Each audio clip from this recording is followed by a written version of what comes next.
Profesores, profesoras, buenos días. Bienvenidos a este taller, entre comillas, y ya les contaré por qué lo pongo entre comillas.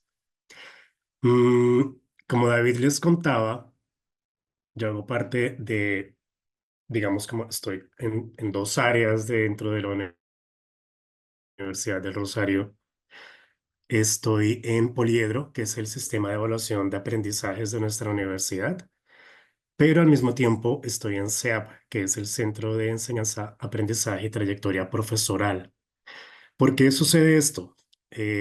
Poliedro, el sistema de evaluación de aprendizajes, combina dos jefaturas dentro de la vicerrectoría de la universidad, o más bien, estamos allí dos personas, cada una de dos jefaturas diferentes. Guillermo García es la otra persona que hace parte de Poliedro y él está en la dirección de evaluación, permanencia y éxito estudiantil, perdón, no dos jefaturas, sino dos direcciones.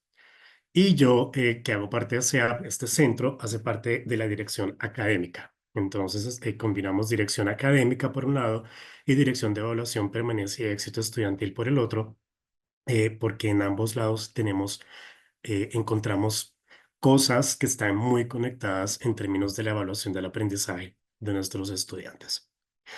Entonces, bueno, pues ese soy yo. Somos pocos, dejándonos a David y a mí por fuera. em, Están 11 personas aquí participando. Entonces, esto creo que tiene una ventaja y es que nos permite como contarnos un poquito quiénes somos y de dónde venimos. Entonces, me gustaría escucharlos y si les parece bien, momentáneamente prender la cámara cuando se estén presentando y nos estén contando. Entonces, quien quiera, adelante. Ya, no, primero es todos los industriales, están haciendo ¿Me pueden escuchar? ¿Escuchamos a alguien? Sí, Mario, sí, sí, adelante. muy buenos días, en realidad es un placer. Mi nombre es Mario Segura Castillo y yo trabajo en la sección de psicopedagogía de la Escuela de Orientación y Educación Especial y mi especialidad es evaluación educativa e imparto los cursos de grado de evaluación de los aprendizajes, evaluación en los contextos educativos. Muchas gracias. Ah, bueno, desde Costa Rica.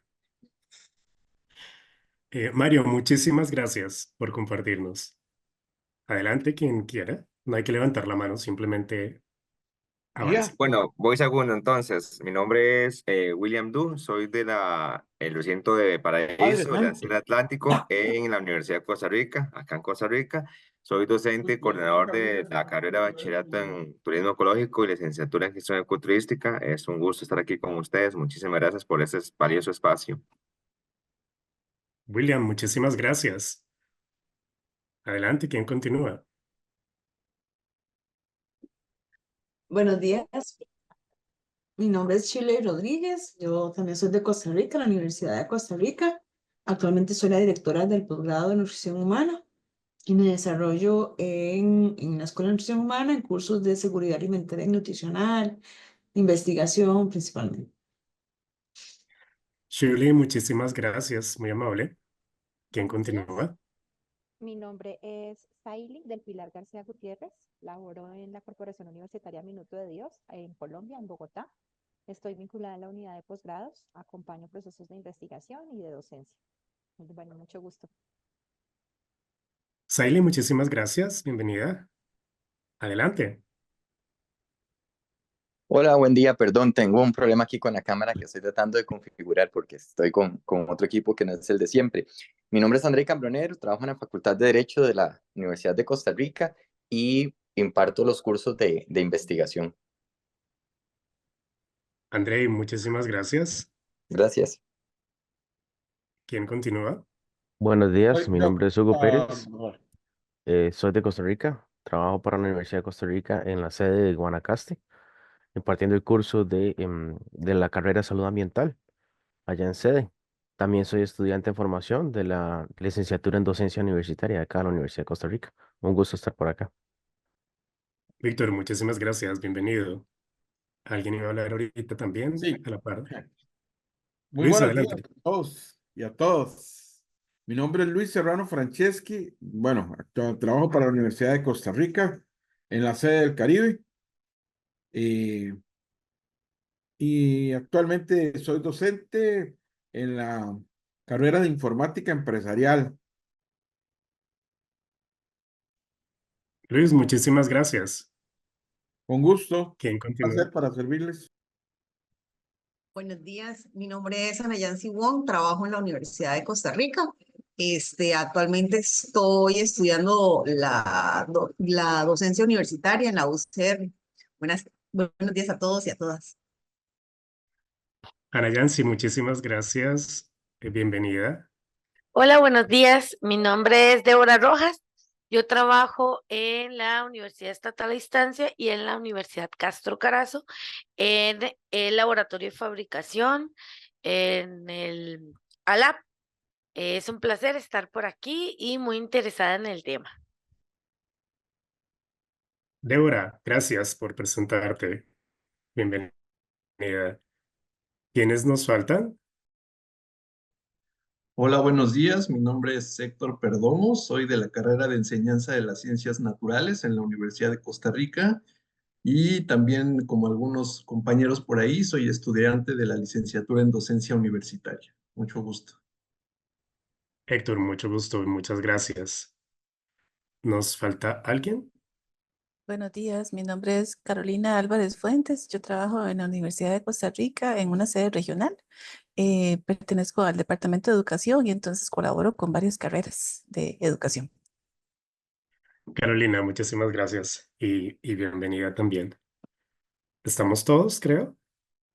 Falto yo, sería buenos días, Jorge Cervantes, de la sede del Atlántico, de la Universidad de Costa Rica, profesor de la carrera de Ciencias del Movimiento Humano. Un gusto. Jorge, muchísimas gracias. Creo que ahora sí estamos completos o faltó alguien.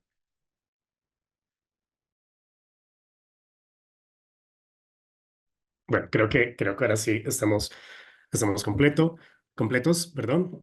La mayoría son de la Universidad de Costa Rica, de Costa Rica. Qué interesante. Y lo digo, y esto lo digo, es interesante, lo digo a título personal porque yo tengo, aquí les cuento, tengo vínculos emocionales familiares con Costa Rica. Mis dos sobrinos son costarricenses y viven allá y están estudiando en la universidad allá, o sea, mejor dicho, la vida de ellos es allá. Entonces Costa Rica para mí es como un lugar muy especial. También he estado como unas 3 veces por allá visitando a mis sobrinos. Entonces siempre llevo Costa Rica en mi corazón. Entonces ya cierro ese paréntesis emocional. Me parece muy bonito estar compartiendo aquí con ustedes. Y bueno, retomemos la idea del taller. Muchas gracias por presentarse. Me encanta que sean de diversas áreas disciplinares, porque eso nos va a permitir también como compartir como, qué es lo que nosotros estaríamos esperando en términos de evaluación. Sí, esta pregunta es importante. ¿Qué estamos esperando nosotros en términos de evaluación? Al inicio les decía que este es un taller, pero que es un taller que yo pongo entre comillas, porque más allá, y perdónenme si de pronto alguno o alguna de ustedes entró con esa expectativa, más allá de ponernos a mirar herramientas de inteligencia artificial que me apoyen en mi proceso de evaluación, como el título del taller lo dice, aquí la idea es que discutamos y hablemos alrededor del impacto que la inteligencia artificial, que el uso de inteligencia artificial está teniendo en la evaluación del aprendizaje.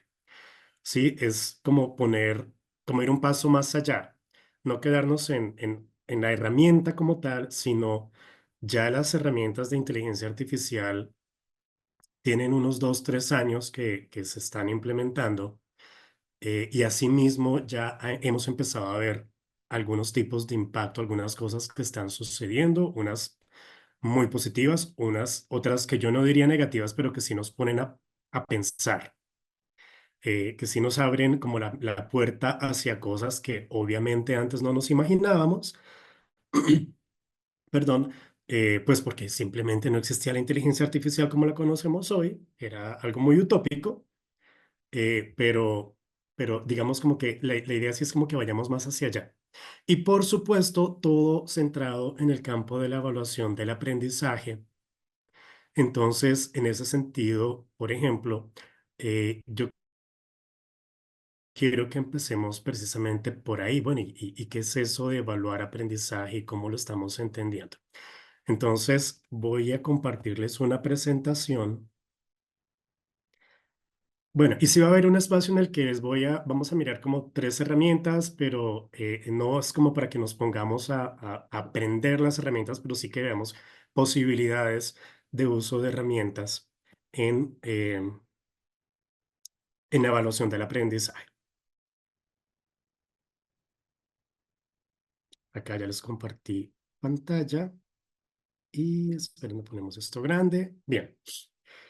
Entonces, como les decía, la idea es que hablemos del impacto de la inteligencia artificial en la evaluación de aprendizajes. Yo le puse un pequeño subtítulo más allá de las IA.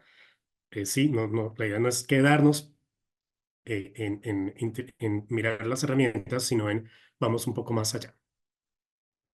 Nuestra agenda hoy tiene 3 puntos principalmente.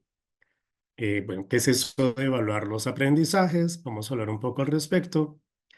Por otro lado, vamos a ver, como les dije, algunas herramientas para diseñar evaluaciones o que podemos usar para evaluar, para diseñar cursos incluso. Y cuál es el impacto que se percibe, que se ha encontrado ya a nivel académico y que se ha venido como, ¿cómo decirlo? Mm, registrando, por llamarlo de alguna manera, el impacto que ha tenido el uso de esas herramientas de inteligencia artificial en la evaluación de los aprendizajes de nuestros estudiantes, particularmente a nivel universitario. Bueno, aquí yo quise empezar con una definición de qué es evaluar. Una definición muy sencilla, que estamos entendiendo nosotros por evaluar. Una forma sencilla de decirlo es valorar o emitir un juicio sobre algo o alguien perdón, de cierta información. ¿Sí? Tenemos información que nos permite valorar algo o alguien o emitir un juicio sobre algo o sobre alguien. Hay un autor, Terry Tenbrick, que la define de la siguiente manera. Dice, evaluación es el proceso de obtener información y usarla para formar juicios que a su vez se utilizarán en la toma de decisiones. Y esa toma de decisiones, a lo que se le apunta es a que sean decisiones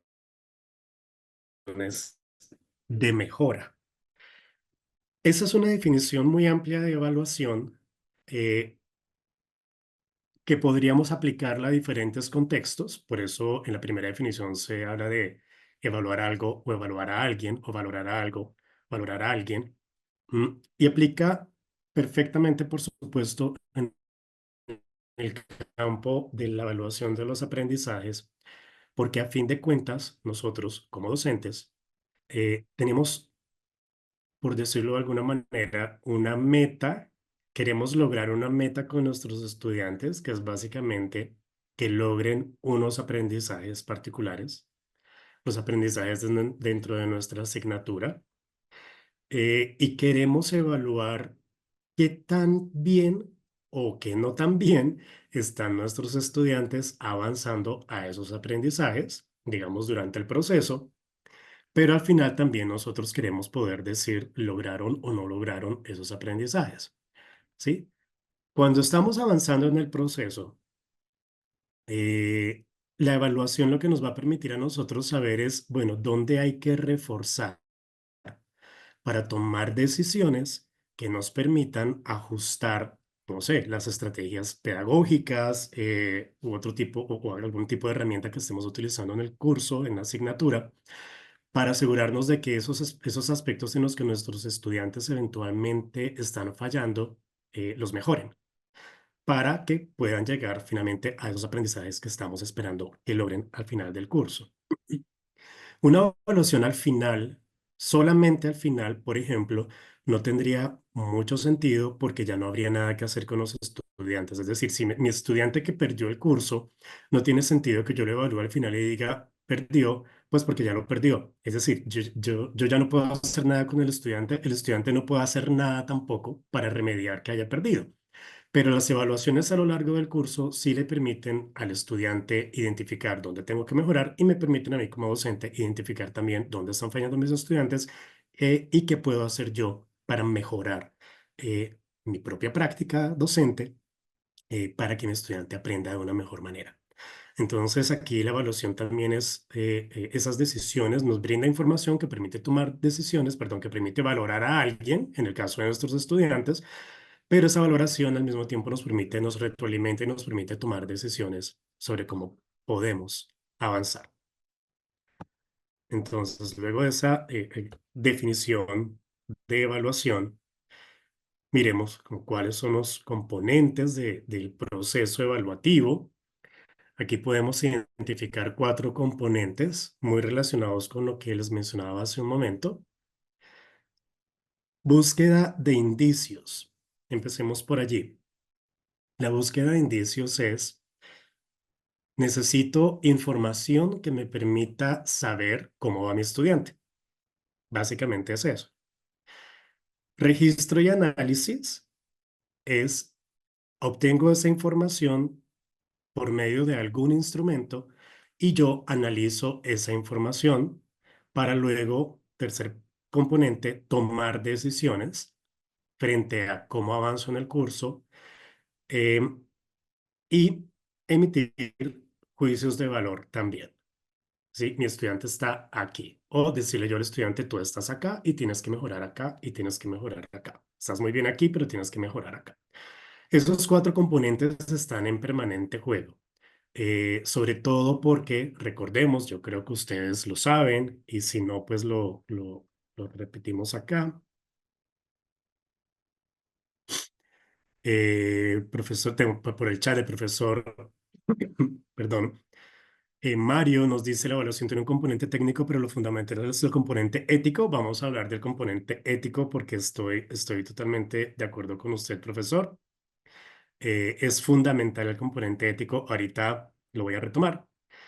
Les decía, esos 4 componentes del proceso se dan de forma permanente, porque en términos de evaluación encontramos que siempre se ha dicho, y bueno, y funciona de esa manera, hay 2 grandes, algunos hablan de 3 grandes tipos de evaluación. Quienes hablan de 2, hablan de una evaluación sumativa y una evaluación formativa, pero hay quienes incluyen un tercer tipo de evaluación que es la diagnóstica. Hay una evaluación diagnóstica, hay una evaluación sumativa y hay una evaluación formativa. Yo voy a centrarme, perdón, solo en la sumativa y en la formativa, que seguramente ustedes ya los conocen, pero la formativa, o más bien empecemos por la sumativa.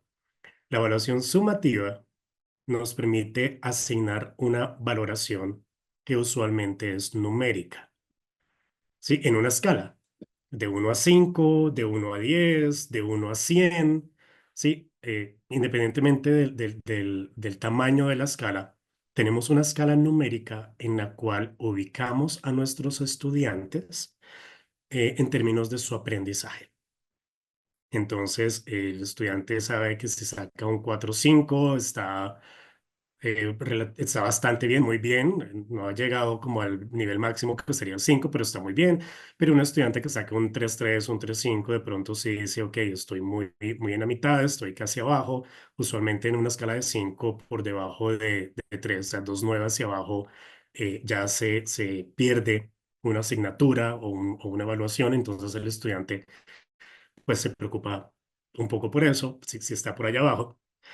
Digamos que la sumativa nos permite eso, nos permite ir ubicando en una escala, pero al mismo tiempo, y ya veremos cómo lo conectamos con la formativa, pero al mismo tiempo permite esa retroalimentación. O sea, es decir, el estudiante igual recibe un tipo de retroalimentación con la valoración numérica. La evaluación formativa no asigna una valoración numérica. La evaluación formativa retroalimenta al estudiante, igual que la sumativa, permitiéndole saber dónde está y qué tiene que mejorar, pero sin por decirlo de alguna forma, la presión que ejerce sobre el estudiante el hecho de haber obtenido una calificación X numérica. Es decir, en evaluación formativa, o más bien la evaluación formativa puede suceder cuando yo estoy en el ambiente de aprendizaje con mis estudiantes, que puede ser el aula, o puede ser un laboratorio, puede ser una salida de campo, y el estudiante hace algún tipo de actividad que yo se la comento y retroalimento in situ. Ahí mismo se la estoy retroalimentando o estoy teniendo algún tipo de diálogo con el estudiante. Yo, por ejemplo, personalmente le apuesto mucho al diálogo socrático, no a darle respuestas al estudiante, sino hacerle preguntas que lo lleven a reflexionar sobre eventualmente por qué puede estar fallando y que él mismo se dé cuenta de, ok, mi falla es esta. Por ejemplo, ahí no hay ninguna calificación, pero yo estoy llevando al estudiante a un proceso reflexivo para que él mismo se dé cuenta de dónde puede estar fallando. De manera que el estudiante dice, ok, ya sé dónde fallé, ya sé cuál es el proceso que debería hacer o cuál es la respuesta, entre comillas, correcta, puedo seguir avanzando. ¿Sí? Ahí no hay una calificación, pero el estudiante sabe que tiene que mejorar. En evaluación sumativa, me devuelvo allá, el estudiante también debe recibir una retroalimentación, también debe saber dónde está fallando, solo que hay una valoración numérica de por medio.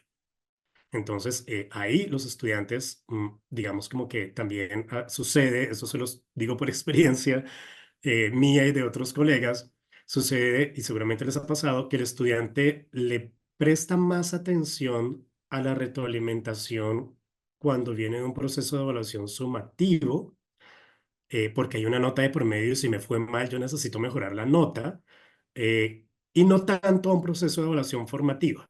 ¿Sí? Como que a veces algunos sienten que, pues como no hay nota de por medio, no tengo que prestarle mucha atención. Le pongo mucha atención es cuando ya hay una nota de por medio. Pero bueno, todo esto alrededor de la evaluación, los componentes de la evaluación, el componente ético que el profesor Mario nos menciona. Me gustaría darle la palabra, ya que usted lo menciona, profe. Cuéntenos por qué usted dice, sí, el fundamental, además lo plantea de esa manera, el fundamental es el componente ético. Bueno, básicamente por el principio de responsabilidad. Primero que nada, se evalúan personas bajo un criterio de que todos nuestros técnicas, medios de instrumentos son objetivos. Pero si no son objetivos, estamos evaluando como un reloj descompuesto. Damos una calificación, pero no la correcta. Entonces, a través de la ética podemos reflexionar si hemos actuado con diálogo, si hemos realizado repasos adecuados, si hemos puesto en práctica la proalimentación, es decir, que uno deja un trabajo hoy, lo revisa, le da oportunidad mañana, lo revisa para que lo vayan perfeccionando. También a través de esa responsabilidad hay consecuencias sociales. Con nuestra evaluación estamos decidiendo futuro de personas. Entonces, cuando evaluamos, tenemos que ser muy objetivos en este sentido y usar principios como el de libertad, democratizar la evaluación en el sentido de que crear la autoevaluación, la coevaluación, la evaluación entre pares y así como también revisar nuestra evaluación, porque a la vez que evaluamos a una persona estudiante, nos estamos evaluando nosotros como docentes. Entonces ahí podríamos seguir, pero básicamente sería por eso. Perfecto, profesor. Muchísimas gracias. Totalmente de acuerdo con todo lo que usted plantea. Adicionaría a lo que el profesor Mario nos ha compartido.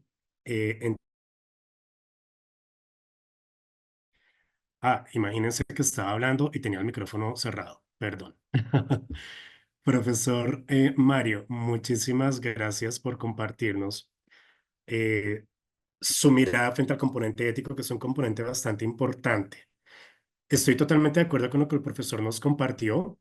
Quiero añadir a lo que el profesor Mario nos compartió en términos de componente ético también. Por ejemplo, algo que nosotros, algo a lo que desde Poliedro, este sistema de evaluación de aprendizajes de la universidad, estamos reforzando mucho a nivel institucional y que tiene que ver con lo ético, y es que todos los estudiantes tengan las mismas garantías frente a las evaluaciones, particularmente cuando se trata de evaluaciones orales.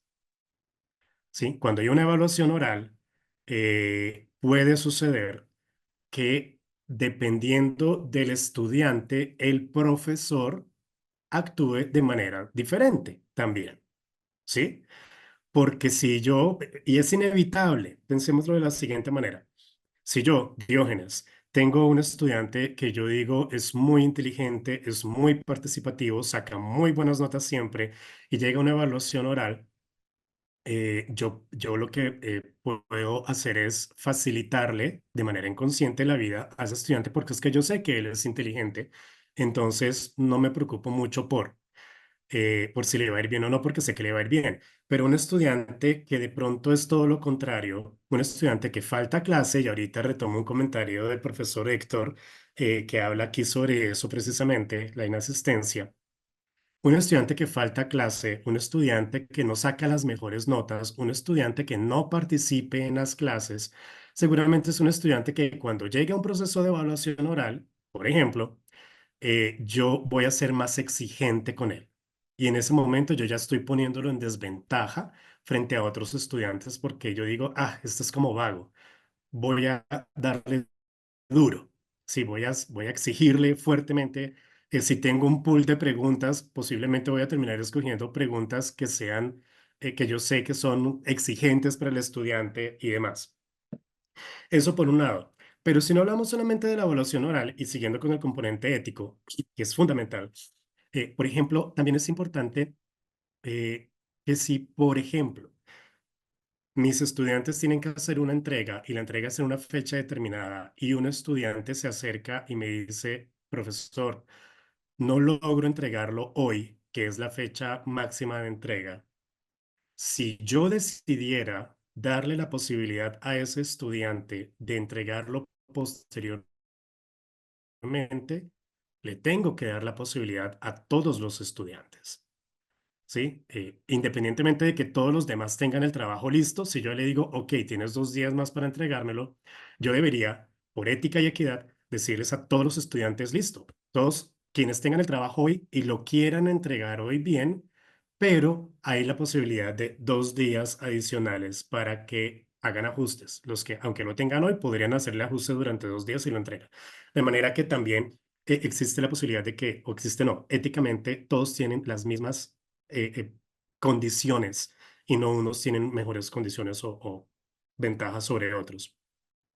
Y hay un aspecto, tercer aspecto, que parece inocuo, pero que es importante en términos éticos también, y es, por ejemplo, cuando uno pone límites en términos de si es una entrega, máximo 10 páginas, por ejemplo, si es un ensayo o algo así, o un taller o un reporte o una investigación, o si, en mi caso, que a veces en algunas asignaturas tienen que hacer una entrega que es un video y el video son 10 minutos, máximo 10 minutos, la condición tiene que ser igual para todos. Por ejemplo, yo sí les digo a mis estudiantes, si un estudiante él tiene que entregar un video, todos, un video de máximo 10 minutos, si un estudiante me entrega un video de 16 minutos, yo le digo, no te lo voy a recibir porque tú tienes 6 minutos más que el resto de tus compañeros para presentar tus argumentos y eso va en contra de la ética, por ejemplo. O son máximo 8 páginas y un estudiante me entrega 20. Yo le digo, no te voy a recibir 20 páginas porque eran máximo 8. Si te los recibo, te estoy dando ventaja frente al resto de tus compañeros porque tienes 12 páginas más para presentar tus argumentos. Entonces, miren que lo ético también va por ese lado. Profesor Mario, muchísimas gracias por un artículo que nos comparte sobre el tema. Mucho gusto. Y sobre la nota, para cerrar un poco lo ético y retomando la intervención del profesor Héctor, que nos habla, nos dice, la nota condiciona el trabajo de los estudiantes e incluso su asistencia al curso. Estoy totalmente de acuerdo. Y es algo contra lo que los profesores tenemos que, o más bien algo que tenemos que enfrentar permanentemente los profesores. ¿Sí? ¿Cómo logro que mi estudiante aprenda porque reconoce que es importante aprender y no porque quiere sacar una buena nota? Y en términos de asistencia, efectivamente, si un estudiante identifica, y bueno, y aquí tocamos el tema de la evaluación, si un estudiante identifica que para sacar una buena nota no tiene que ir a clase, el estudiante no va a ir a clase. ¿Y qué sucede ahí? Sucede, o porque el estudiante puede pensar eso, porque puede pasar que en las clases el estudiante no aprende nada diferente a lo que aprendería si se lee unos materiales, lee los recursos, elabora las actividades que tenga que elaborar y ya sabe que con eso él aprendió. En otras palabras, el estudiante percibe que ir a clase no tiene sentido porque todo está en los materiales de clase. Leer los materiales de clase, analizarlos, es suficiente para sacar una buena nota, entonces no voy a clase. O van a clase solamente cuando es obligatorio. Hay universidades aquí en Colombia, por ejemplo, que sí consideran que hay un mínimo de asistencia o más bien un mínimo de inasistencia que no afectaría el proceso de aprendizaje del estudiante, o más bien un máximo. Por ejemplo, hay universidades que dicen un estudiante puede faltar máximo al 20% de las clases presenciales. Si falta más del 20%, ya pierde la asignatura por inasistencia. ¿Sí? Porque se considera que si falta más de ese 20%, ya el proceso de aprendizaje que se da en el aula o que se da en el ambiente de aprendizaje se ve afectado. Entonces, pues el estudiante ya no va a aprender, entonces pierde. Entonces, muchos estudiantes van, es por eso, porque van a tomar asistencia. ¿Ok? Allí es complejo y digamos como que la lucha por que el estudiante entienda que no es solo una nota es compleja. Ahí vamos, ahí vamos. Hay estrategias. Nosotros en la Universidad del Rosario estamos trabajando fuertemente desde Poliedro el concepto de alineamiento constructivo, que no sé si es algo que ustedes conocen, que básicamente garantiza o busca garantizar que las estrategias pedagógicas que yo uso como docente, que las estrategias de evaluación que yo uso, estén alineadas y sean coherentes con los resultados de aprendizaje que se esperan en mi curso. De manera que el estudiante, si quiere aprender, necesariamente tiene que estar en el aula o bueno, tiene que estar en el ambiente de aprendizaje, sea el cual sea. Sí, pero porque se da cuenta de que si no asiste a clase, le va a ir mal en las evaluaciones. Sí, entonces también ahí es un poco como asegurarnos de eso. Pero bien, avancemos como en esta mirada de la evaluación. Hay muy diversas herramientas de evaluación también. Seguramente ustedes han utilizado algunas de estas. Por un lado, tenemos algunas herramientas que son de observación, por ejemplo, registros, perdón, anecdóticos o acumulativos o listas de chequeo. ¿Sí? El estudiante es capaz de hacer esto o el estudiante registra qué fue lo que hizo. Hay otras herramientas que son de autoinforme, por ejemplo, cuestionarios abiertos o cerrados en los que los estudiantes dan cuenta de algo que están aprendiendo o de cómo van. Puedo hacer entrevistas también abiertas o estructuradas para enterarme del estudiante en qué va. El estudiante puede presentar informes frente a un proceso que está realizando, presenta un informe que puede ser abierto, cuéntame cómo vas, o pueden ser guiados frente a estos aspectos, 3, 4 aspectos o criterios, cuéntame cómo vas. Y tenemos algunos que son de comprobación, que son las pruebas o los tests, y que usualmente son los más usados. Claro, las pruebas o los tests tienen la ventaja de que son fáciles de calificar. ¿Sí? Esa es una ventaja grande y ahorita vamos a volver sobre ese aspecto en particular. Sobre la evaluación en general, para seguir alimentando un proceso reflexivo que vamos a hacer ahorita, vemos que una de las principales tareas de nosotros como evaluadores es construir esos instrumentos de evaluación. Es nuestra principal tarea porque nosotros sabemos qué es lo que queremos evaluar en el estudiante, porque sabemos cuáles son esos resultados de aprendizaje esperados o en algunos casos son competencias, en otros casos son objetivos de aprendizaje. No vamos a entrar como en esa discusión en este espacio, pero pues hacia allá es qué queremos que el estudiante aprenda. Por otro lado, ningún objeto de evaluación puede ser abarcado en su totalidad con un único instrumento. ¿Sí? Si hablamos de evaluar 100% algo, posiblemente necesitaríamos tener varios instrumentos que nos permitan evaluar eso. Por ejemplo, Si pensamos en voy a ponerles el caso de estudiantes de medicina, que me parece que es un muy buen ejemplo. Un estudiante de medicina tiene que saber anatomía y se la tiene que saber de memoria. No hay otra forma, ¿sí? Y la anatomía es una única. Usted no puede especular sobre la anatomía. Podemos especular sobre otras cosas, pero sobre la anatomía no. Y se la tiene que aprender de memoria. La forma en la que yo puedo asegurarme de que mi estudiante sabe de anatomía es, por ejemplo, con una prueba de selección múltiple, ¿sí? Pongámoslo así, sencillo. Una prueba de selección múltiple me permite saber si mi estudiante sabe o no de anatomía.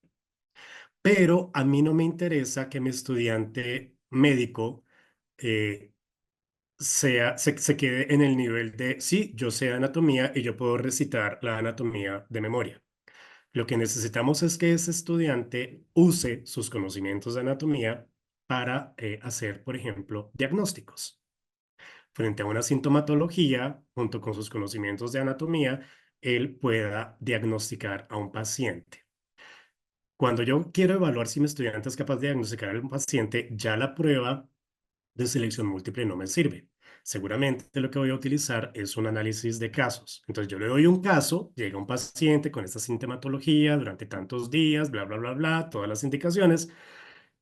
Si el estudiante da un diagnóstico acertado frente a ese caso, yo sé que sabe de anatomía y de muchas otras cosas, o sea, no solo anatomía, está poniendo en juego muchos otros conocimientos para poder dar un diagnóstico. Entonces, miren cómo allí el aprendizaje de mi estudiante en ese caso da cuenta, o más bien para el aprendizaje final, que es utilícelo para diagnosticar, su conocimiento úselo para diagnosticar, he usado por lo menos dos instrumentos para poder dar cuenta de si sabe o no sabe llegar a o usar ese conocimiento. Sí, entonces pensémoslo, ese es un buen ejemplo sobre por qué un solo único instrumento no sería suficiente para evaluar. Profes, David les compartió el enlace para que ustedes puedan llenar la asistencia, para que lo vayan haciendo mientras vamos avanzando. Un tercer aspecto sobre la evaluación es que cada tipo de instrumentos y técnicas de recolección y registro de la información posee ventajas y desventajas. ¿Sí? Una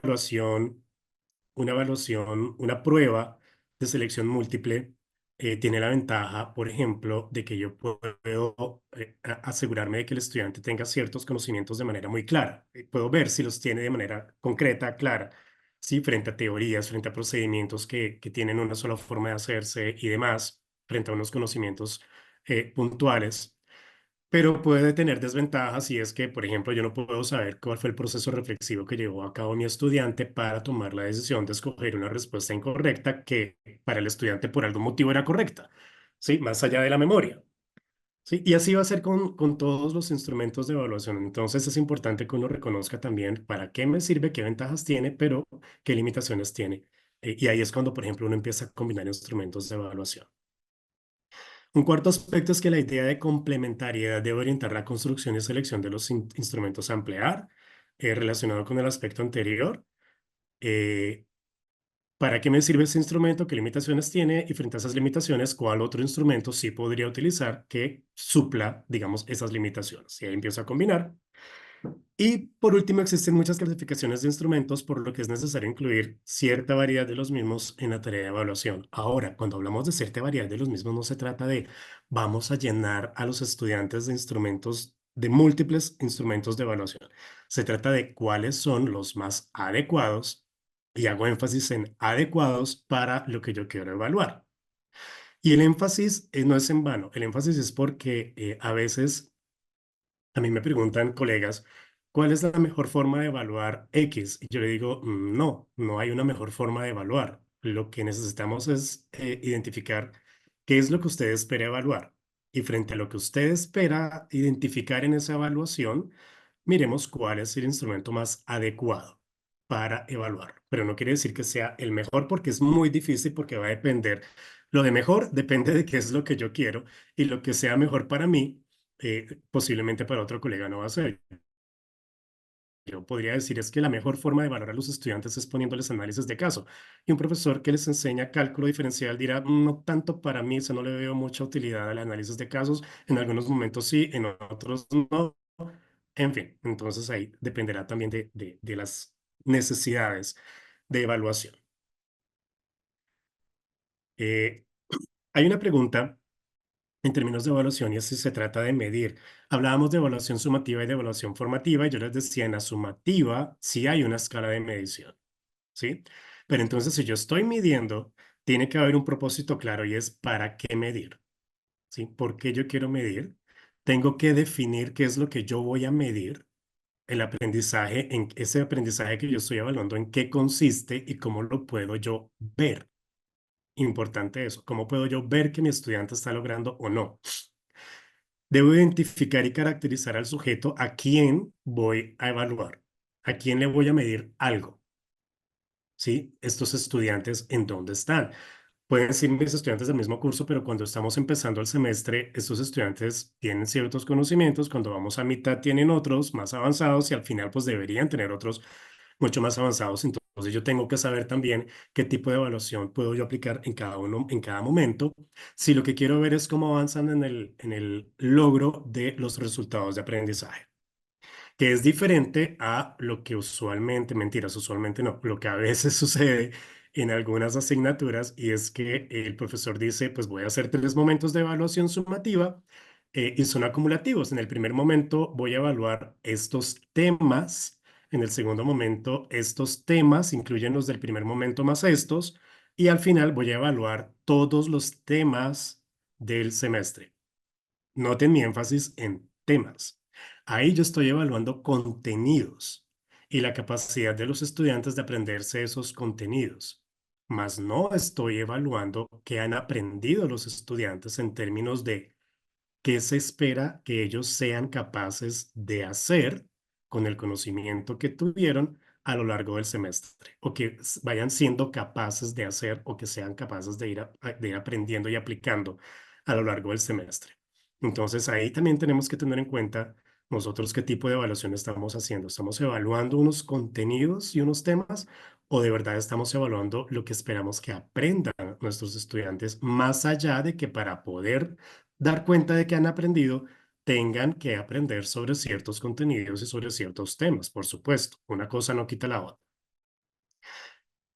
Eh, Seleccionar un instrumento, el cuarto aspecto aquí en si se trata de medir, seleccionar un instrumento que mida lo que quiero medir, validez, y que lo mida de la mejor manera posible, confiabilidad o fiabilidad. Sí, necesito asegurarme de que estoy midiendo lo que es y necesito asegurarme de que lo estoy midiendo bien. Básicamente es eso y contar con una escala sobre la cual ubicar la medida y seleccionar pues cuál es la escala más adecuada. Me sirve una escala de 10, una escala de 7, una escala de 5, una escala de 100. Sí, prefiero usar letras A, B, C, D, E.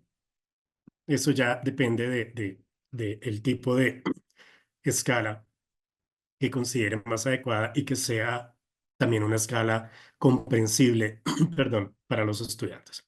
Hay 3 aspectos, ya se mencionaron 2 aquí, objetividad, validez y fiabilidad o confiabilidad, lo llaman algunos. Rápidamente, en términos de objetividad, tenemos que asegurarnos de que o buscar que haya independencia de las puntuaciones frente al evaluado, al evaluador y a la evaluación. Y eso tiene que ver con el componente ético que mencionábamos hace un rato. Independientemente de quién evalúa e independientemente de quién es evaluado, la puntuación debería ser eh, igual en términos de un estudiante que haya obtenido cierto número de respuestas adecuadas, debería obtener el mismo puntaje que otro que obtuvo más o menos ese mismo cierto número. ¿Sí? Y aquí es cuando, por ejemplo, el docente, nosotros como docentes, debemos tener cuidado nuevamente frente a la forma subjetiva como podemos estar relacionándonos con nuestros estudiantes. Vuelvo y tomo el ejemplo. En un ensayo, ya no hablemos de evaluación oral, en un ensayo en la que un estudiante muy inteligente le fue mal, Es posible que como yo sé que es inteligente, pero de pronto aquí falla un poco, yo no sea tan exigente y no le ponga una nota tan fuerte o una nota baja, muy fuerte. Mientras que un estudiante que es un poco, desde mi percepción subjetiva, un poco vago, poco participativo, falta clase, tuvo las mismas fallas que el estudiante inteligente, pero como ese es vago y yo ya tengo ciertos prejuicios frente a él, entonces yo termino dándole más duro en la calificación, ¿sí? Entonces, aunque obtuvieron en términos de evaluación, lograron lo mismo, tuvieron las mismas fallas, a uno le pongo una nota no tan baja y al otro sí le pongo una nota más baja, pero es por mí. Eso no debería suceder. Ahí es cuando ustedes lo saben, cuando las rúbricas de evaluación son importantes porque allí están definidos los criterios de evaluación. Entonces, independientemente de que a mí como profesor me dé rabia que mi estudiante vago vaya a sacar una nota alta o más alta que un estudiante que yo considero que es muy inteligente, pues no hay nada que hacer. Si está en si cumple con los criterios de la rúbrica de evaluación, con las dimensiones, pues esa es la calificación que obtiene el estudiante. Sí, no, mi percepción subjetiva sobre el estudiante no tiene por qué entrar ahí en juego. Efectivamente, profesora Rebeca, sí, esa es una de las grandes importancias de la rúbrica. Y también sirve para el estudiante. Yo he tenido estudiantes que se han acercado y me dicen, esto va a parecer una broma, pero es totalmente cierto y me ha pasado más de una vez con estudiantes de pregrado. Les va relativamente mal, bueno, mal no, o sea, no obtienen la nota que ellos querían obtener. Por ejemplo, un estudiante obtiene sobre una escala de 5, obtiene un 4,5, que es una muy buena nota, pero el estudiante se acerca y me dice, profe, ¿por qué no saqué 5? Y yo le digo, pues mira en la rúbrica, ahí están los criterios. Y dice, profe, pero es que usted no se imagina el esfuerzo que yo puse, yo me trasnoché 2 días haciendo el trabajo. Mi respuesta siempre es, pero es que yo no te estoy calificando el esfuerzo, no te estoy calificando si te trasnochaste o no haciendo el trabajo, te estoy calificando lo que está en la rúbrica. Y según lo de la rúbrica, esa es tu calificación. Sí, ahora, si no estás conforme con la calificación, susténtame tu inconformidad en los criterios de la rúbrica. No en me trasnoché, no en el esfuerzo, no es que para mí no es fácil escribir, pero lo logré.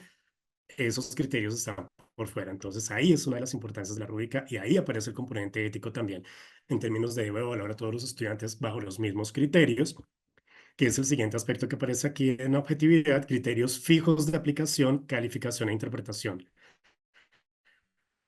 Sí, yo no ajusto la evaluación según el estudiante. Se califica la ejecución de un sujeto sin importar qué sujeto es. El ejemplo del estudiante inteligente, el estudiante medio vago, según mi percepción, tengo que calificarlos independientemente de quién sea. Y en una réplica de procedimientos tendría que haber réplica de resultados, es decir, otro docente que evalúe, por ejemplo, el trabajo del mismo estudiante que yo ya evalué, debería obtener unos resultados iguales o muy similares a los que yo obtuve. ¿Sí? Una calificación muy similar si el instrumento está bien diseñado y es objetivo. La validez se refiere a lo bien que la prueba mide lo que pretende medir. Efectivamente está evaluando lo que yo espero evaluar. Se relaciona con lo apropiado de las inferencias hechas a partir de una puntuación de la prueba, es decir, esa clasificación que yo hago, el estudiante que está en un 3 o que está en un 4, que está en un 5 o en el rango entre 4 y 5, 4,2, 4,7, 4,4, tiene sentido frente a lo que la prueba está evaluando. Es un juicio de lo adecuada que puede resultar una medición.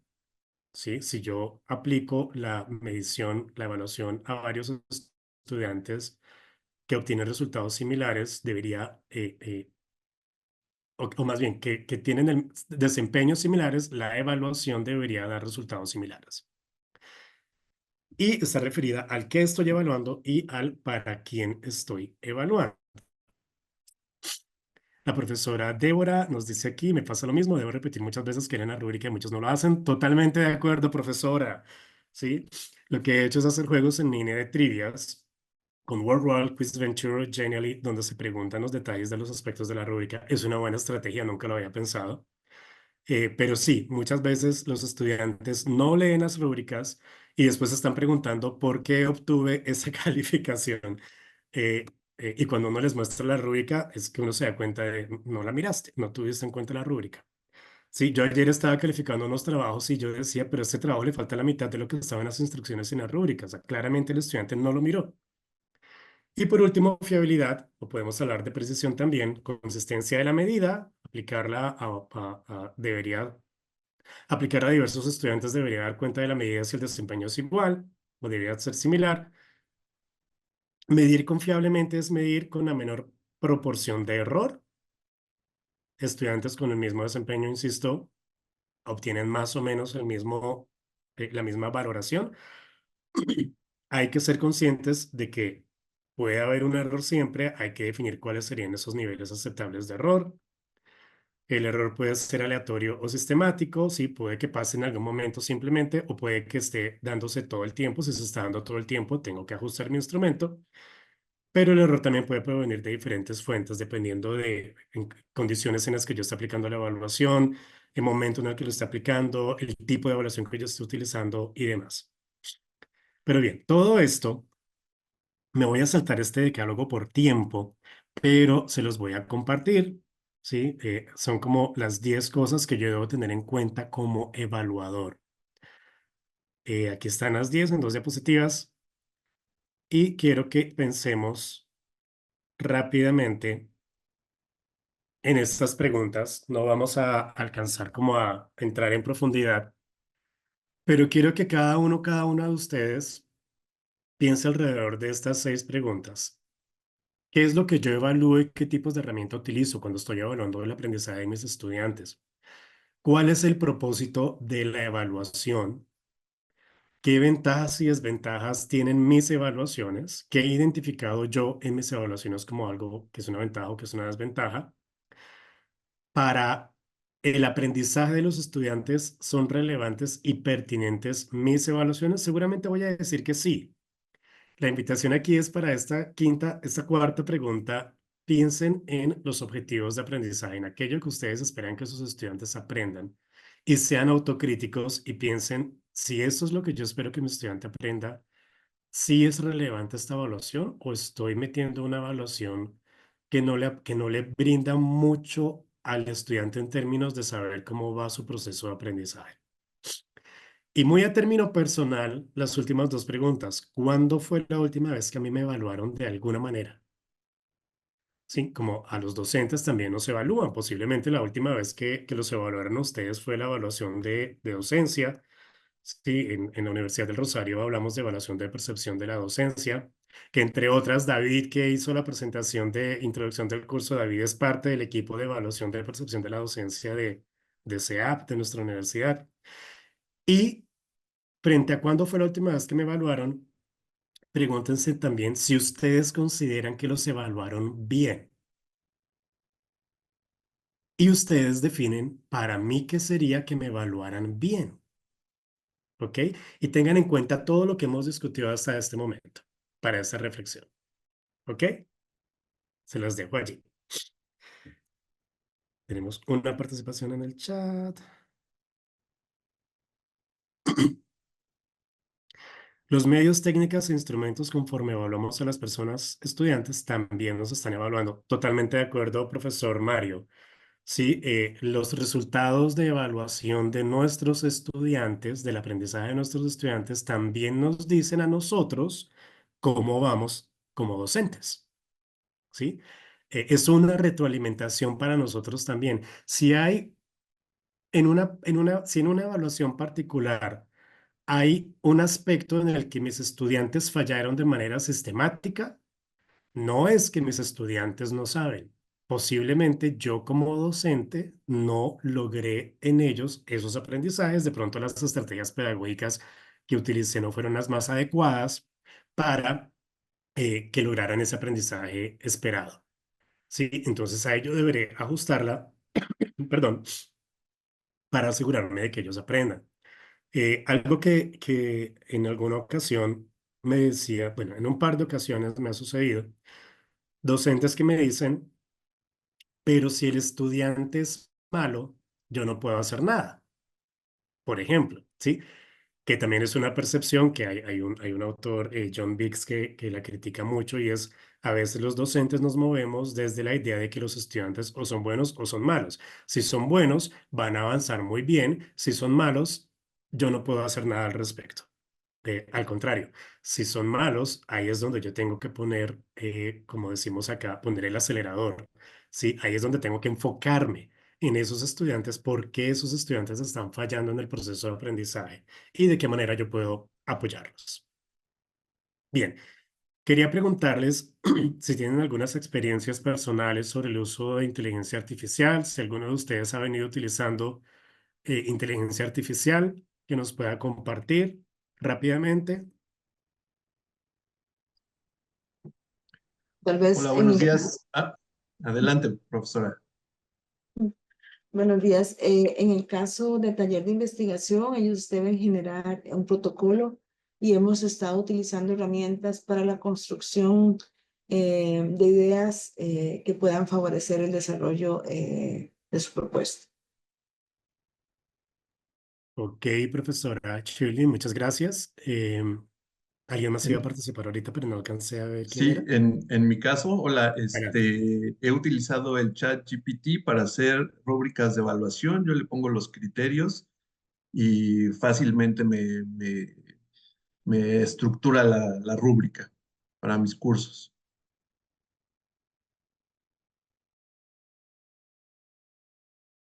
Ok, profesor Héctor, muchas gracias.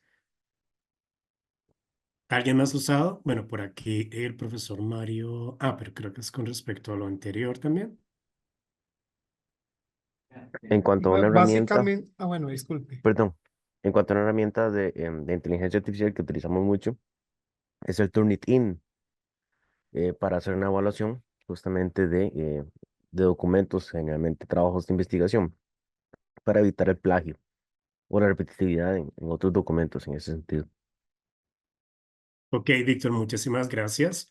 ¿Y alguien más? Luis levantó la mano. Adelante. Muy buenos días a todos y a todas.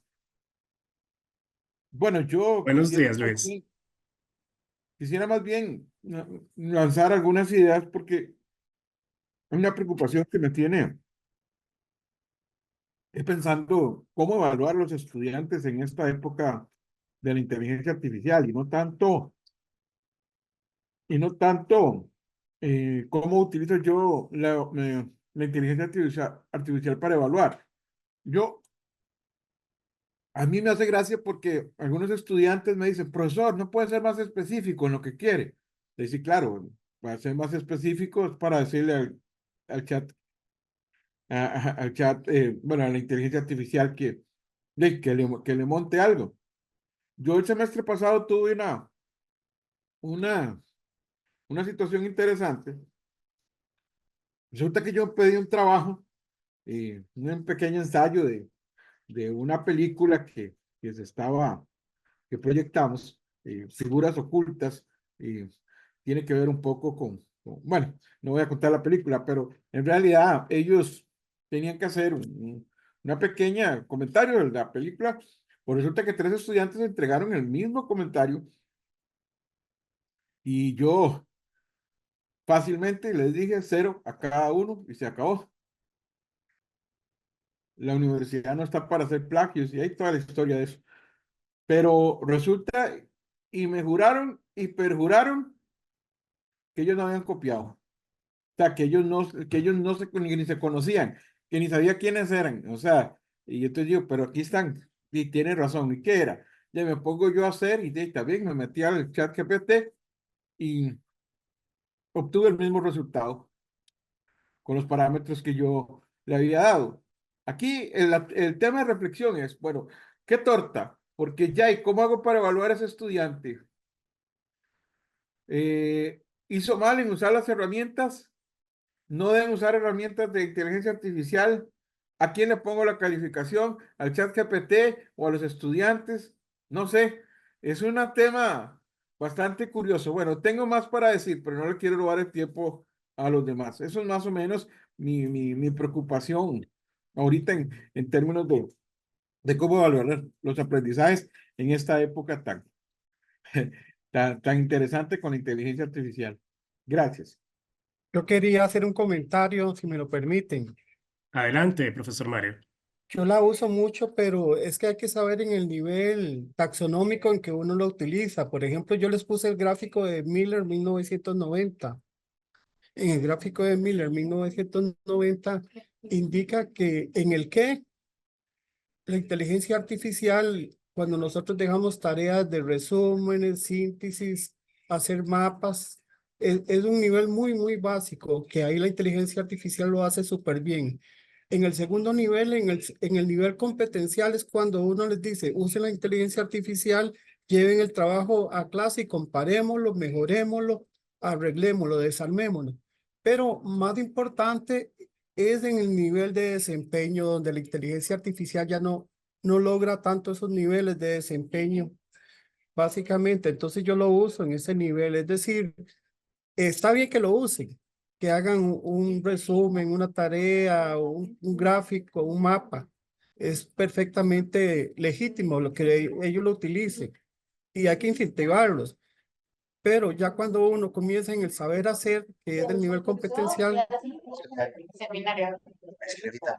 que, que, que es para que hagan estudio de casos, de aprendizaje basado en problemas, basado en proyectos, ahí ya la inteligencia es una herramienta y cuando se convierte en una herramienta es en ese nivel del competencial, en el último nivel taxonómico, ahí ya la inteligencia artificial nada más es una ayuda y el profesor desarrolla la clase, pero sí hay que usarlo y depende del trabajo que uno les deja a los estudiantes, es lo que desarrollan. Gracias, profesor Mario. Antes de darle la palabra a dos personas que levantaron la mano frente a las dos intervenciones anteriores, yo solo quisiera agregar, muy en la línea del profesor Mario, eh, efectivamente uno puede aprovechar, o más bien, reconocer que nuestros estudiantes están recurriendo a inteligencia artificial, particularmente a ChatGPT, es como la herramienta que más están utilizando los estudiantes. Reconocer eso y en ese sentido incorporarlo dentro de. Por ejemplo, en algún momento yo lo utilicé con mis estudiantes, muy en la línea de lo que menciona el profesor Mario, para desarrollar en ellos pensamiento crítico. Frente a ciertas temáticas, frente a ciertos conceptos, bueno, pregúntenle a ChatGPT, pero vamos a coger las respuestas de ChatGPT y las vamos a analizar a la luz de los autores que hemos trabajado en clase. ¿Sí? Y entonces, claro, los estudiantes empezaron a darse cuenta de, no, es que ChatGPT tiene una concepción que va por este lado, o no está teniendo en cuenta estos aspectos, o está muy bien por aquí, pero falla por acá, ¿sí? Porque, digamos, ChatGPT era una fuente más que se comparaba con autores leídos en clase que permitían, digamos, tener claridad o desmenuzar un concepto particular.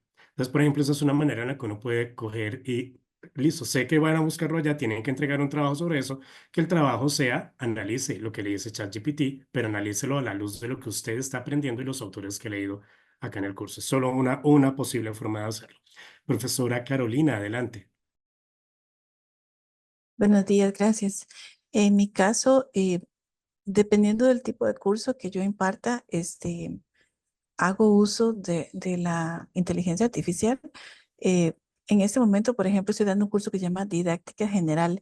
Es, por decirlo así, es de segundo nivel en pregrado y entonces hay una unidad que es sobre el uso de la tecnología en la educación. Entonces, ahí es donde se diseñan talleres donde los estudiantes hacen este tipo de actividad que usted nos estaba diciendo sobre hacer comparaciones entre lo propuesto y también explorar, porque hay también algo que nos pasa aquí en Costa Rica, no sé, pero por ejemplo, en el contexto en el que yo estoy, es que uno supone que los estudiantes ya vienen con ese chip tecnológico y resulta que no es tanto. Sí son buenísimos para redes sociales, pero no tanto para el uso de la tecnología.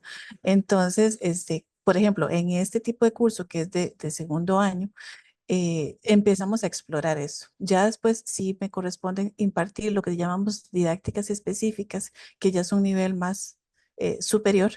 Entonces, más bien ahí sí se utilizan, pero es para diseñar planeamientos, para tomar ideas para diseñar planeamientos. Entonces ahí es como el uso que se le da. Y luego quería hacerle no sé si puedo hacer una consulta, aprovechar.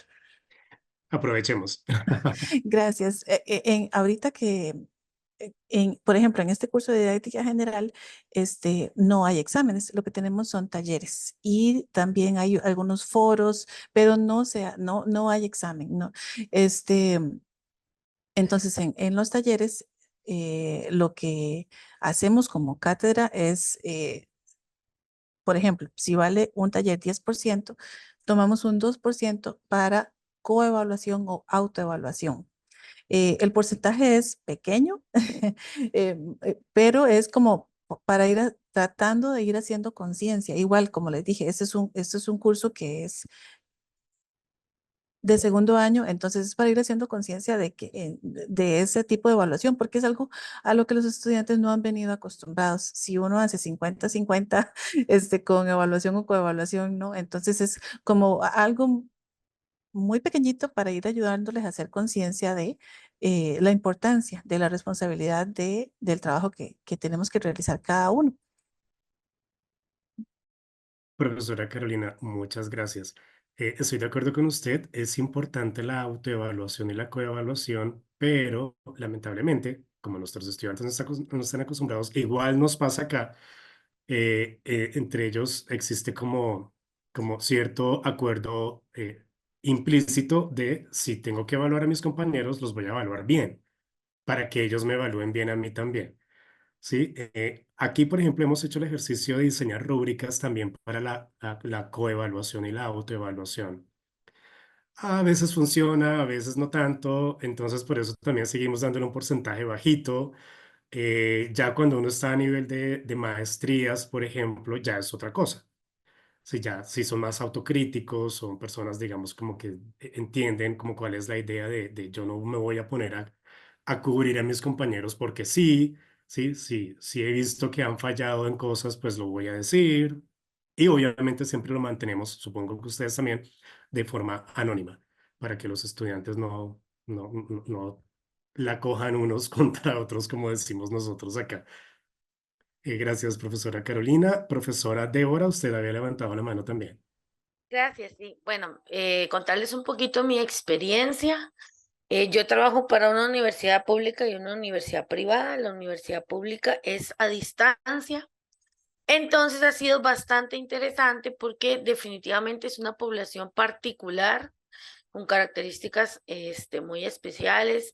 Yo, por ejemplo, doy cursos para estudiantes docentes de preescolar en la licenciatura y siempre tengo que empezar con un diagnóstico acerca del conocimiento que tienen de diversas tecnologías. Porque si trato de incorporar mucho el uso de la tecnología en los cursos, pero sí me da cuenta, por ejemplo, que de todas las estudiantes, tal vez 3 han utilizado, no sé, de 40, 3 han utilizado inteligencia artificial. Entonces, uno sabe que la herramienta está allí. Entonces, lo que yo recomiendo, por lo menos de mi experiencia, es incorporar, pónganla en la mesa. ¿Por qué? Porque si no la ponemos en la mesa, los estudiantes la van a usar a escondidas y seguimos dando la idea de que es algo malo. Y no lo es. Es una herramienta como todas que tal vez en este momento nos asusta, no sabemos cómo usar, etcétera. Pero al ponerla en la mesa, al ponerla como parte de las actividades, número 1, despertamos en los estudiantes que no conocen la herramienta, pues esa necesidad o esa curiosidad por aprender a utilizarla. Y además modelamos nosotros un uso correcto. Si no lo hacemos, pues puede ser que hayan usos incorrectos como usos no éticos, ¿verdad? Entonces, por ejemplo, en el último curso que di, el reto que íbamos a trabajar era hacer la educación preescolar del futuro. Entonces, a través de inteligencia artificial, creamos una maqueta digital de cómo serían esos espacios de aprendizaje en el aula preescolar con base en algunas metodologías que no son nuevas, pero que por lo menos en nuestro país todavía no hemos logrado aplicar, estamos experimentando con ellas. Y entonces las estudiantes se les enseñó a través de un taller cómo crear imágenes. Las que ya sabían, pues obviamente perfeccionaban uso de prompts, trabajamos toda esta parte de la inclusión, de los sesgos que tiene la IA, de la ética, de la privacidad. Entonces nos da para más, ¿verdad? Y, por ejemplo, para este curso que voy a dar, ellas tienen que dar un taller para padres acerca del desarrollo del niño. Entonces, la pusimos en la mesa la IA para que nos haga la presentación con base en un documento escrito que ellos tienen que elaborar de los documentos del curso. Entonces, otra de las características importantes es darle a la I la fuente para evitar plagios, para evitar, por ejemplo, los pusimos a preguntarle, bueno, ¿qué dice, cuál es la teoría de Lionel Messi sobre el desarrollo del niño? Para que ellos vean que la IA te va a inventar una teoría de Lionel Messi, pero no es real. Entonces, Así es. para que ellos vean que inventa y tiene todas esas alucinaciones y demás. Y para que ellos también entiendan la importancia de la fuente. Entonces, si damos la fuente a los estudiantes para que utilice la inteligencia con base en esas fuentes, pues toda esta parte del plagio y demás, chao, ¿verdad? Se elimina. Entonces, esas es como las estrategias que usamos.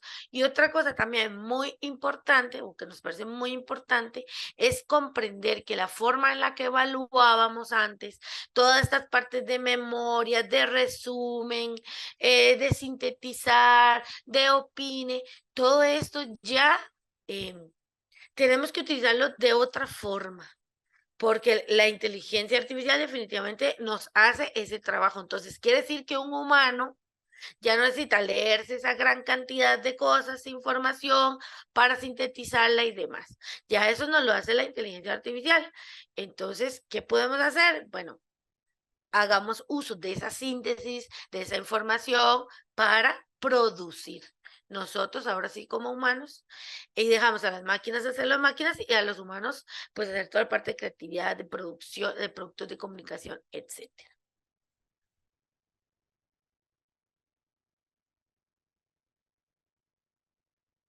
Tiene el micrófono cerrado. Ya, gracias, acabo de darme cuenta y me fui súper adelante. Nos quedan un poquito más de 7 minutos, entonces voy a avanzar muy rápidamente en esto.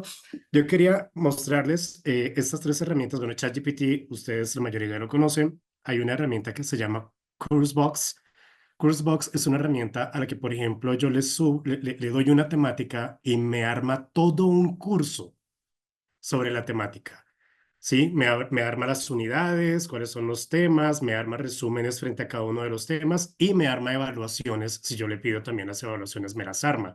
Entonces, por ejemplo, ahí yo no tendría que hacer mucho, sino una revisión, por decirlo de alguna manera. Pero si yo soy un docente muy perezoso, seguramente diré, pues ya está armado y yo me quedo con lo que me armó. QuizGecko es una herramienta que nos permite subir un documento y nos arma un examen alrededor de ese documento. ¿Sí? En la versión gratuita, el examen por defecto es un examen de selección múltiple, entonces no se le mete un documento de 10 páginas y me arma un examen de 40 preguntas de selección múltiple basadas en el documento, preguntando cosas muy del documento, por supuesto, muy de memoria. Tiene otras opciones. Cuando ya pago la suscripción, pues tiene otras opciones para otro tipo de exámenes que me los puedo diseñar también. ChatGPT lo conocemos. Hay una herramienta que no la incluí aquí que se llama EssayGrade.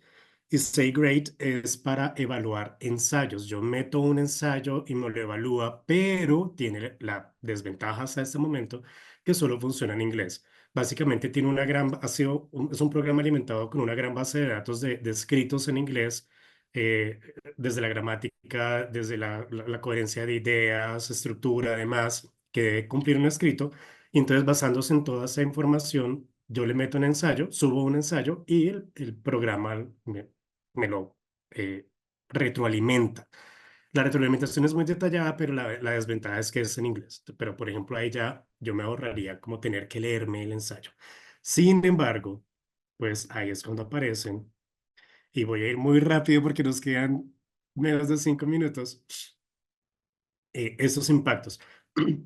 Me parece que antes de contarles estos impactos, mm, me parece que toda la discusión que hemos dado alrededor de la evaluación, más allá de si alcanzamos a ver o no algunas herramientas que era como un poco que mi idea que lo miráramos, pero pues el tiempo no fue suficiente, valoro muchísimo la discusión que se ha dado alrededor de la evaluación desde las experiencias de ustedes, porque esa es la discusión que tenemos que darnos nosotros también frente a la evaluación cuando usamos herramientas de inteligencia artificial. ¿Cómo las incorporamos? ¿Qué tanto les creemos? Desde la mirada evaluativa, desde lo que uno como docente evaluador espera en términos de evaluación, ¿qué tanto lo puedo lograr con las herramientas de inteligencia artificial? ¿Sí? Por ejemplo, cuestiones contextuales que seguramente no, que no tienen en cuenta las inteligencias artificiales, pero que yo sí las voy a tener en cuenta en los momentos de evaluar. Entonces, rápidamente, impactos positivos, se da una evaluación más eficiente y personalizada, ¿sí? Frente a lo que el estudiante responde, el sistema me puede dar a mí una retroalimentación y decirme dónde está el estudiante, qué falló, qué mejoró, y lo hace de manera muy rápida. Mejora esa retroalimentación personalizada en ese mismo sentido, digamos, es más eficiente en cuanto rápidamente el estudiante obtiene una nota, pero la retroalimentación da cuenta de, en particular, ese estudiante en qué está, que algo que a nosotros como docentes nos tomaría mucho tiempo. También encontramos reducción del sesgo humano, es más objetiva, pero ojo, aunque puede eliminar la subjetividad que yo como docente puedo tener, sí puede haber casos en los que el contexto en el que se está haciendo la evaluación hay que tenerlo en cuenta, o las condiciones en las que se hace una evaluación hay que tenerlas en cuenta, y la herramienta de inteligencia artificial no va a tener en cuenta ese aspecto. Entonces ahí podría fallar. Puede haber un uso para análisis predictivo y prevención de abandono. Según cómo vayan avanzando los estudiantes, una herramienta de inteligencia artificial, una base de datos, basándose en un histórico, podría decirnos, ok, estudiantes con este recorrido eventualmente podrían desertar o podrían estar fallando en algún momento. Hay unos retos éticos, lo mencionaba alguien ahorita, puede haber sesgo, se lo denomina sesgo algorítmico y discriminación. Finalmente, las inteligencias artificiales están alimentadas por una gran base de datos, sí, por información que tiene unas características y que no necesariamente dan cuenta del contexto en el que yo estoy evaluando o de la característica de los estudiantes a los que yo estoy evaluando. Entonces puede generar sesgos en la evaluación. Y algunos autores han hablado de falta de transparencia en el sentido de que, listo, subimos la información, la inteligencia artificial la evalúa, pero nosotros no sabemos exactamente qué es lo que está teniendo en cuenta para evaluarla. Entonces tampoco podemos confiar tan ciegamente en lo que la inteligencia está haciendo.